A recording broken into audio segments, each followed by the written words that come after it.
முத்து. இன்றைக்கி எதை பற்றி பார்க்க போகிறோம்னா, குர்பானி ஆடு கொடுக்குறதுக்கு வந்து ஸ்கேமு. ஆயிஷா ஆட்டுப்பண்ணையிலேருந்து ஸ்கேமு. இதை பற்றி தான் பார்க்க போகிறோம். 8,000 கட்டி இந்த வருஷமே 8,000 கட்டியாச்சுன்னா, அடுத்த வருஷம் குர்பானி கொடுக்குற டைமில் அந்த ஆடை கொண்டாந்து 8,000 டெலிவரி பண்ணுவாங்க நம்ம வீட்டில் அப்படின்னு சொல்லி ஆட்டுப்பண்ணையிலேருந்து காசை வாங்கிக்கிட்டு என்ன பண்ணியிருக்காங்கன்னா, பாதி பேருக்கு டெலிவரி பண்ணியிருக்காங்க, பாதி பேருக்கு டெலிவரி பண்ணலை ஆடு. இது 2 வருஷமாகவே பண்ணிக்கிட்டு இருந்திருக்காங்க. சோசியல் மீடியாவில் தான் உடனே போஸ்ட் போடுவாங்கல்ல. போஸ்ட் போட்டோன்னே என்ன பண்ணுறதுன்னா, பாதி பேர் கொடுத்தவங்க வந்து எனக்கு வந்துருச்சுன்னு போடுறது. இந்த வராதவங்க எனக்கு வரலேன்னு போடுறது. மக்கள் மத்தியில் வந்து 2மே கலந்து விமர்சனம் வரும்போது வந்து என்ன ஆகும், இது சரி யாரோ ஒரு ஆள் பிடிக்காத இது மாதிரி போடுறது தான் அப்படின்னு சொல்லிட்டு மறுபடியும் போய் காசை கட்டுறது. இந்த வாங்காத ஆள் இருக்கும் பாருங்க, அந்த ஆளுக்கு போய் திரும்ப அடுத்த வருஷத்துக்கு காசை கட்டுறது. இது இப்போ எனக்கு கொடுக்குறான்னு வச்சுங்களேன், நான் போய் இன்னொரு ஆள்கிட்ட சொல்கிறது, இந்த ஆட்டு பண்ணையில் வந்து 8,000 காசு கொடுத்தாயா ஆடு கொடுத்துருவாங்க, நீனும் கட்டியான்னு சொல்லி இன்னொரு ஆளுக்கு சஸ்பெண்ட் பண்ணுறது. அவன் திரும்ப நமக்கு பக்கத்தில் இருக்கும்போது நம்ம போய் வாங்கிட்டு வந்துடுவோம். அவன் தூரத்தில் இருக்க வந்து என்ன பண்ணுறது, ஆடு கொடுக்காமல் இருக்கும்போது அவன் வந்து பக்கத்தில் வாங்க முடியாது. அவனுக்கு கொண்டு கொடுத்தா தான் ஓகே. அதனால் வந்து இந்த ஸ்கேம் வந்து 2 வருஷமாக நம்ம நடந்துக்கிட்டு இருந்திருக்கு பார்த்துக்குங்க. இப்போ வந்து ஒருத்தனை ஏமாற்றணும்னா என்ன பண்ணணும், அவனுடைய ஆசைகளை தூண்டணும். அப்போ தான் அவனை ஏமாற்ற முடியும். ஒரு படத்தில் வந்து வரும் பாருங்கள், ஒருத்தனை ஏமாற்றணும்னா என்ன பண்ணணும்னா ஆசை தூண்டினா தான் பண்ண முடியும். 8,000 கொடுக்குறான் ஆடு, ஒரு வருஷத்துக்கு முன்னாடி கொடுக்குறான்னா, நம்ம போய் சந்தையிலையோ பக்கத்துலேயோ இங்கே போய் வாங்கினோம்னா ஒரு 10,000 மேலே வரும்னு வச்சுங்களேன். ஆடு 10,000 12,000 வரும். அது கிலோ பொறுத்து இருக்குது ஆடு கூடுறது குறையிறது. நம்ம ஆளுங்க அதுக்கு வந்து ஒரு 1,500 2,000 கொஞ்சம் கம்மியாக கிடைக்குதுன்னு நினச்சிக்கிட்டு என்ன பண்ணுறாங்கன்னா,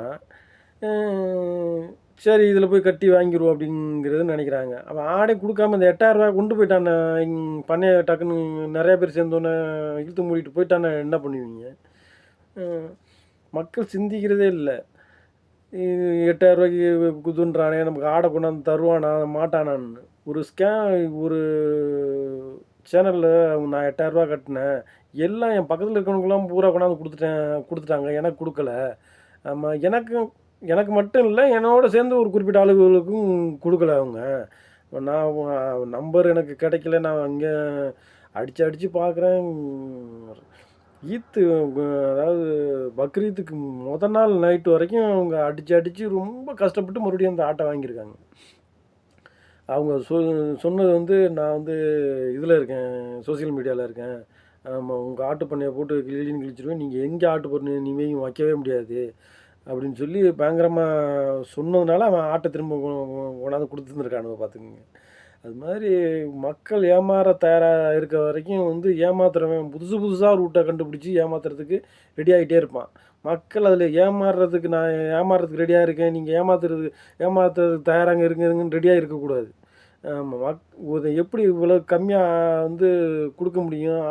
ஒரு 8,000 கொடுக்குறான்னா கரெக்டாக கொடுத்துருவானா? இதெல்லாம் நிறையா விசாரிச்சது. நம்ம போய் அங்கே காசை கட்டுறதில்ல. 8,000 கொடுத்தா கம்மியான விலைக்கு ஆட்டை கொடுக்குறானேன்ட்டு போய் கட்டிடுறது. அப்புறம் அவன் ஆடு கொடுக்கலன்னா எங்கேருந்து பண்ணுவான்? ஏமாத்துறவன்கிட்ட கொண்டு போய் காசை கொடுத்தா எங்கேருந்து கொடுப்பான் அவன்? சிட் பண்ணிட்டான். அதே மாதிரி தான் 1,00,000 கட்டினா ஒரு 3 மாதத்துலேயே நான் உனக்கு வந்து 2,00,000 தரேன்னு சொன்னால் நம்மளால் உடனே கொண்டு காசை கட்டிடுறது. 1,00,000 லாபம் வருது, 2,00,000 தரேன். எப்படி 2,00,000 தர முடியும் அவனால்? எப்படி எந்த வட்டிக்கு விட்டாலும் இவனால் எப்படி 2,00,000 தர முடியும்னு யாரும் யோசனை பண்ணுறதில்ல. ஒரு சிட்ஃபண்ட்லேருந்து மக்கள் பயங்கரமாக போராட்டம் பண்ணுறாங்க. அடுத்து மறுபடியும் இன்னொரு சிட்ஃபண்டில் வந்து ஒரு 6 மாதத்தில் மறுபடியும் மக்கள் நிற்கிறாங்க, ஏன் காசு இந்த சிட்ஃபண்டு ஏமாற்றிட்டான்னு. அது மாதிரி தான் இந்த ஆயிஷா ஆட்டு பண்ணை வந்து இப்போ மூடிட்டாங்க. அடுத்து போய் வந்து பாத்திமா ஆட்டு பண்ணைன்னும் மறுபடியும் எங்கேயாவது இன்னொன்று தொடங்காமலாம் இருக்க மாட்டாங்க. இதோட முடிஞ்சிடாது இந்த ஸ்கேமு. அப்படியே ஈமு கோழி இப்போ பார்த்துருக்கீங்களா? ஈமு கோழியில் எப்படி ஏமாற்றினாங்க, அதே மெத்தட் தான் இதுவும்.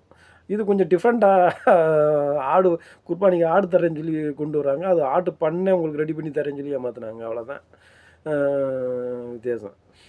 ஆனால் ஏமாத்துகிற ஸ்டைல் வந்து கொஞ்சம் வித்தியாசமாக ஏமாத்துறவனுக்கு தெரியும் எந்தெந்த ரூட்டில் போனால் எப்படி எப்படி ஏமாற்றலாம்ன்ட்டு. ஒரு வேளை வந்து இந்த ஈமுக்கோழி ஏமாத்துறாங்க பாருங்கள், அவங்க கூட இந்த மாதிரி இதுகளில் வச்சு கூட ஏமாற்றலாம், யாருக்கு தெரியும்.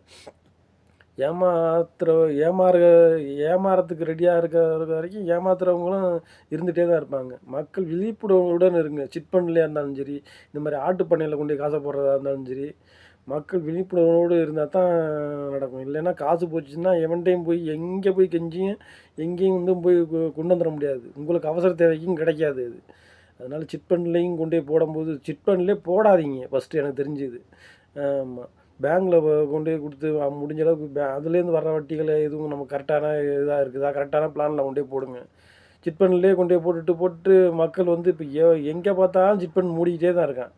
அது மாதிரி தான் இந்த ஆட்டு பண்ணை, ஈமுக்கோழி பண்ணை, இதெல்லாம் வந்து அதே ஸ்கேம் தான், அதே இதுதான். மக்கள் இந்த வருஷம் ஏமாற்றிட்டு இந்த பிரச்சனை வந்திருக்கு இல்லையா, அடுத்த வருஷமும் கொண்டு போய் இதை கண்டிப்பாக பாருங்கள். அடுத்த வருஷமும் இதை காசை கொண்டு போய் கட்டிட்டு மறுபடியும் இது பெரிய லெவலில் பிரச்சனை மறுபடியும் இது வரும் பாருங்கள். இது மக்கள் இதோட விழிப்புணர்வு இதோட சரி முடிஞ்சு விழிப்புணர்வு ஆவாங்களான்னா ஆக மாட்டாங்க. மறுபடியும் ஏமாறதுக்கு தயாராகிட்டே இருப்பாங்க அந்த மக்கள். அதனால் வந்து இந்த மாதிரி ஸ்கேம்லேருந்து மக்கள் விழிப்புணர்வோட இருந்து பக்கத்து கடைக்காரங்களை வாழ வைங்க. பக்கத்து அங்கே சந்தையில் கிடைக்கிற போது வாங்கி அவங்கள வாழ வைங்க. இந்த மாதிரி ஸ்கேம் பண்ணுறவங்கள்ட்ட கொண்டே காசை கொடுத்து ஏமாறாதீங்க தயவுசெய்து. ஆன்லைனில் பார்த்தீங்கன்னு வச்சுங்களேன், அவனை அப்படி தான்.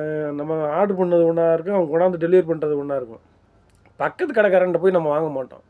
ஆன்லைன் எந்த ஒரு நாட்டுக்காரனே தெரியாது, அவன் அவன் அவன் பணத்தை கொண்டு போயிடுவான். நல்லது கெட்டது ஏதாவது ஒன்றுனா பக்கத்து கடைக்காரனோ பக்கத்தில் இருக்க தெருக்காரனோ தானே வருவான். நமக்கு ஏதாவது ஒரு போராட்டமோ இல்லை ஏதாவது ஒரு வெள்ளம் வந்துருச்சு, ஏதாவது ஒரு கொண்டாந்து கொடுக்கணுமோ ஏதாவது ஒன்றுனா நம்ம ஊருக்காரன் தானே வருவான். அங்கேருந்து அடுத்த நாட்டிலேருந்தா வருவான். மக்கள் வந்து இங்கே இருக்கவங்கள வாழ வைங்க, நம்ம ஊருக்காரனை வாழ வைங்க. அப்புறம் அடுத்த நாட்டுக்காரனை வந்து அப்புறம் வாழ வைக்கலாம். இந்த மாதிரி ஸ்கேம்லேருந்துலாம் வந்து விழிப்புணர்வோடு இருங்க. இந்த வீடியோ ஷேர் பண்ணுங்கள், சப்ஸ்கிரைப் பண்ணுங்கள், லைக் பண்ணுங்கள், கமெண்ட் பண்ணுங்கள்.